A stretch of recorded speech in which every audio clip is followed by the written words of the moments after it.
love Christmas. Nostalgia Critic loves Christmas. We all love Christmas, the best time of the year.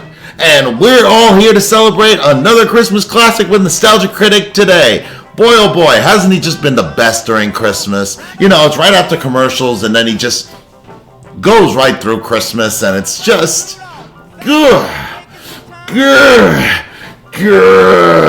But anyway, yeah, we're going on with the movie that I've never seen before. Yeah, never seen either A Miracle on 34th Street, and that's because everybody's always spoiled it for me, pretty much. I mean, I've seen a little bit of it, just a little bit, and it was actually the Richard Attenborough one because, you know, welcome to Jurassic Park. You know, I love me some John Hammond, and from what I saw, especially, it was the scene where he's just walking throughout, Santa Claus is just walking throughout the city, and people just, like, the kids are, like, looking at him, and he's like, you know, what was the scene? He's like, he thinks that you're Santa Claus, and you're like, I am, and he's like, oh! Yeah, that's actually a very cute scene. I'll never forget that scene. But yeah, you know, people like Doug have actually spoiled the damn movie for me, like, basically. So, yeah, I'm kind of like, like, I already know exactly what's going to happen, so I never thought I could see it. Maybe, I don't know, could I watch it for the channel? I don't know. I mean, it's kind of a long shot, but I'll see what I can do, especially if I get enough love in the comments. But anyway, but speaking of which, like, if anybody's still looking for that Hitler one, yeah, we'll talk about that soon, actually, because I'm going to be doing the movie soon. But anyway, yeah, I am really excited to watch this video, and yeah, let's just get into it. And remember, please, smash that like button if you want to see more sexy and nerdy content, and subscribe if you think I deserve it. And remember, sign up for my Patreon for my latest reactions to my latest videos. And let's do this thing, y'all. Hello, I'm the Nostalgia Critic. I remember it so you don't have to. Oh, yes, sir. There you go. On with the review. There you go. Had to get the suit back on. It's Christmas time, and I figure it makes sense to look over a Christmas classic. But instead, we're looking at the remake. Okay, to be fair, Miracle on 34th Street has surprisingly been remade several times, and out of all of them, the 1994 version came the closest to matching the original. Yeah. Is it just as good? I think you know the answer. Let's see what No. this guy directed. But it is another film that has a lot going for it. It's well casted, well written, and does have a fair amount of decent updates. It also maybe talks down to its audience a little too much, which I know it's a kids movie and a lot of kids don't watch black and white films, but it could have used a bit more of the class from the original. Is that Ed That's not to Asner? say there's no class at all, it's just complicated. But who knows, I haven't seen it in a long time, so maybe Same my here. opinion will change. So let's start off this Christmas season by giving it another look. So get ready to tell your children there's no Jurassic reindeer in this. That'll be in another series. Yeah, probably. It Welcome. opens with Kris Kringle, played by Richard Attenborough. Who I even need to say was the only choice who should have played him at this moment in time. Being recognized by a little boy. He thinks you're Santa Claus. See, Now I love shall that. kill you with kindness and bullets. Perkins plays Dory Walker, who's in charge of Cole's Thanksgiving Day parade. But the Santa she picks seems to be working too hard at getting his nose to look like Rudolph's. Give me the whip. You are intoxicated. You represent something that has a great meaning and significance to millions of people all over the world. There are several out there who rely on satirizing you in the name of blasphemy. Well. Poop? Santa doesn't poop! Whoa! Like Kim Jong-un. Yes, Virginia, there was a Santa Claus. The other What? Santa is unable to perform, so of course Kringle is asked to take his place. Fired. Do you have any experience? Just a little. My striptease version of him brings down the house.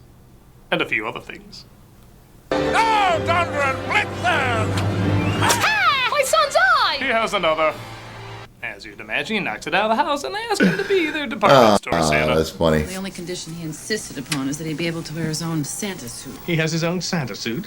Well, if it's horrible, we'll make him wear one of ours. I think not. Like I said, always brings down the house. Tori has a daughter named Susan. Laura Wilson. Yeah, you know the drill. Yeah, we all know. Laura Santa has a tough act to follow with Natalie Wood, who was pretty pitch perfect for that role. She also mentioned in her autobiography that she was often encouraged to play up her cuteness. When that's going on, like emphasizing her lisp or her scrum-telescent vocabulary. It's Christmas Eve and I'm going to bed uncharacteristically early. I'm not a fan. Yeah. However, when she's allowed to be a real kid, I think she plays it pretty well. Like, I love this video message that makes it look like she's gonna be a sourpuss, but then shows she's got a good sense of humor. He told me not to say anything because he loves you and he wants to kiss you. And he thinks he's supposed to. That's cute, but it also feels real, too. Yeah. I'm happy to say there are a lot of those moments that legit work and offer a slightly different take on the original. I've known for a long time.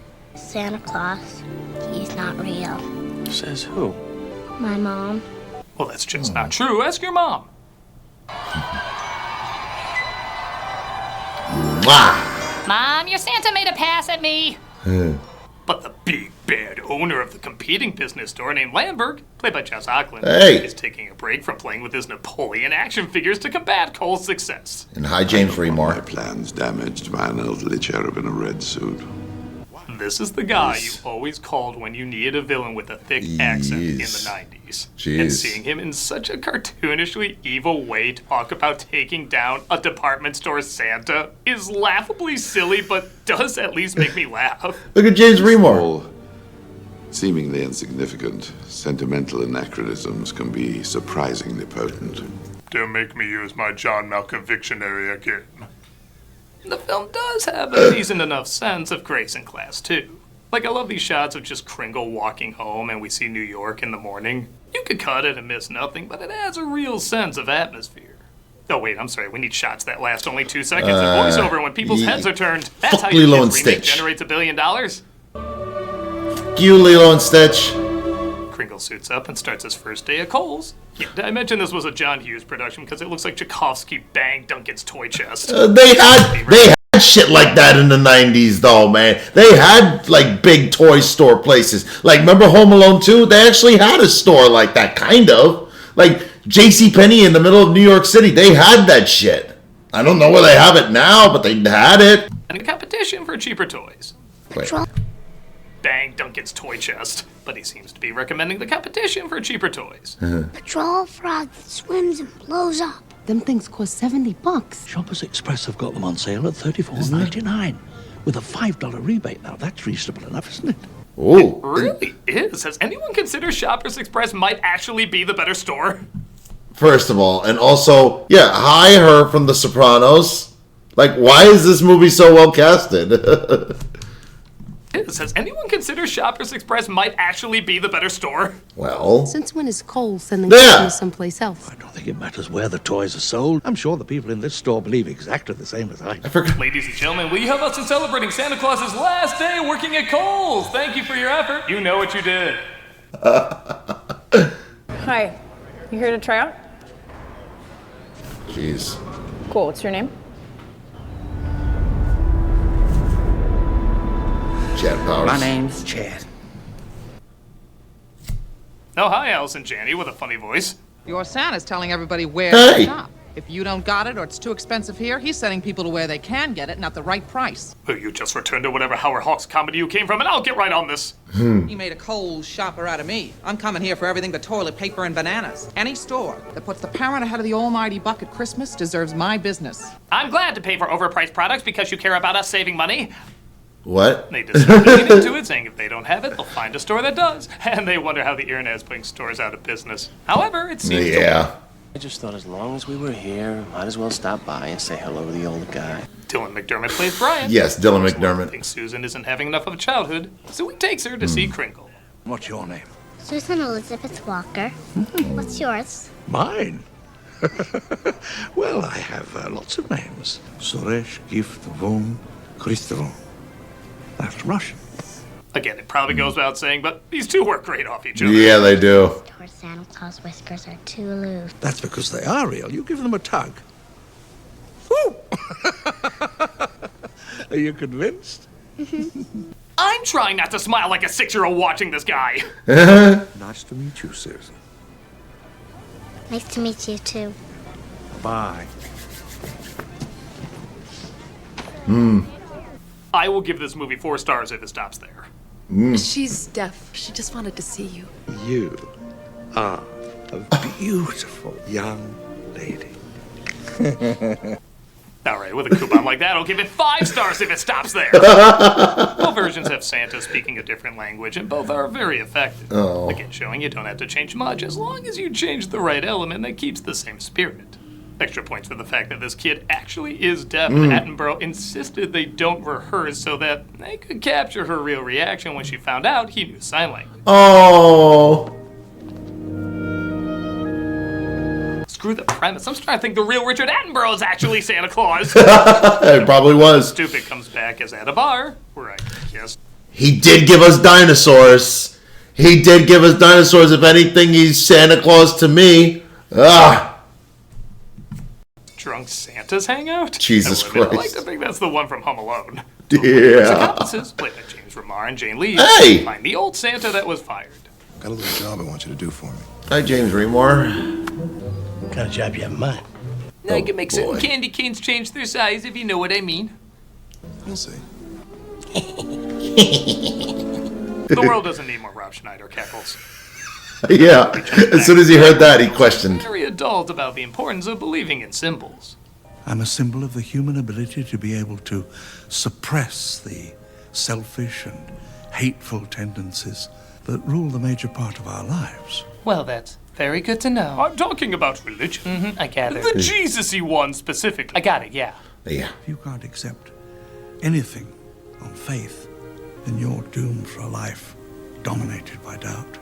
Which brings me to why the earth is flat. You see? If I could make you believe, then there'd be some hope for me. If I can't, well, I'm finished. No pressure. You might just What end is me, this but shit? don't let that bother your day. Now, where's my sugar-coated revolver? This is down, sir. He's a bit slow, do you think? Brian gets Kringle to babysit while he has a date night with Dory. While putting her to bed, he gets her to say what she wants for Christmas. That's what I want for Christmas. A house, a brother, and a dad. Well, you have a dad.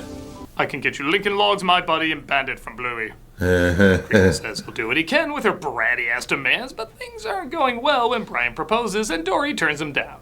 Some of this writing is okay, and some of it seems really off. Have I ever given you any sign? I put my faith in you. Then you're a fool. She even said that line like, this is what you think this character will say? All right.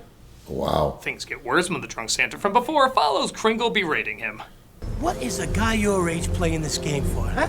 Is there a darker side to this? You got a thing for the little ones? What the fuck is up with this guy? Nothing else, are they? Okay, that earns a P in front of the G. Yeah. Say what the P stands for, though. Yeah. He hits him with his cane, yet weirdly my favorite Santa Clauses are violent. And he reacts acting like he beat him senseless.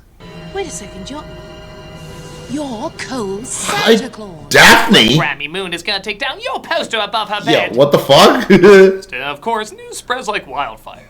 New York's most famous Santa Claus has a mean streak. Without any apparent provocation, struck him repeatedly with a walking stick. It's okay, we just need an angle. If someone's prices are too high, he'll beat them down until they lower them. Yeah, that is a good sell. Kringle is taken to a mental ward, and I kinda love how overly dramatic this imagery and music is. Stop. Why'd you put him in a mental hospital? They're playing it like he roasted Susan on an open fire. Seriously. He says, hey, Brian, still don't love you, but can you do me a solid and save Christmas? I want you to help him.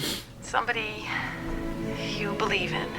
Brian does decide to save Kringle, but he's not put away because of the hit, as the charges have been dropped due to no injury, but because he really does think he's Santa Claus. Together, we're gonna prove that there is a Santa Claus and that you're him. Brian decides, I always wanted to be a banker anyway, and he throws his life as a lawyer away, trying to convince everybody he really is Santa. The judge is the same person his grandson recognized him at the beginning. That's a clever touch. Yeah. How's that grandson of yours? He thought I looked like Santa Claus. Oh, yeah. Conflict of interest. I recuse myself. Yeah. The judge comes in and puts him away forever. Merry Christmas all sucks.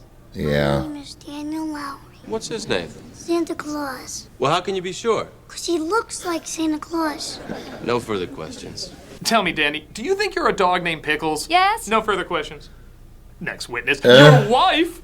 Oh, wait, it is the lawyer's wife. What? Your husband told your children that there is a Santa Claus? Yes.